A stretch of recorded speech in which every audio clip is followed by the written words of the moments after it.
Goeiedag, ek groet jou in die kosbare naam van Jesus Christus. Ons lees in Matteus 14 vers 22 tot 25.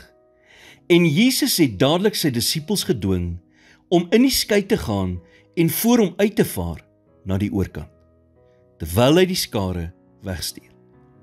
En nadat hy die skare weggestuur het, klim hy op die berg om in die eensaamheid te bid. En toe dit aand geword het, was hy daar alleen. En die skei was al in die middel van die see, getuister deur die golwe, want die wind was teen hulle.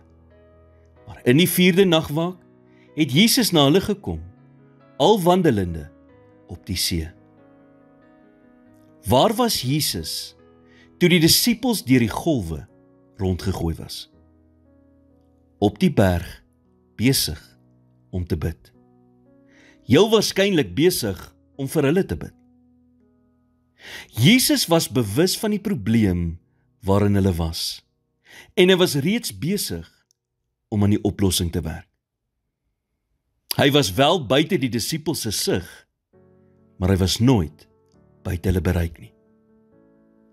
Daarom sê die woord in 2 Korintiërs 5 vers 7, want ons wandel deur geloof en nie deur aanskouing nie. Somtyds sal jy jouself in stormsituasies bevind, waarin jy nie die hand van God kan sien nie. Maar al kan jy nie sy hand in die omstandighede sien nie, kan jy nog steeds sy hart vertrou.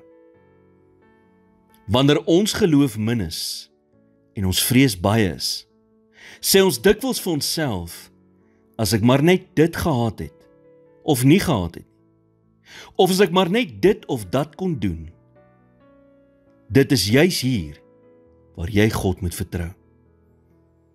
Jy sien, as daar een ding is wat jou Bybel uitroep, van die eerste tot by die laaste bladsy, is dit dat God getrou is. Hy doen nie altyd dinge presies wanneer ons wil hê hy moet, of soos ons graag wil hê hy moet nie, maar hy is getrou.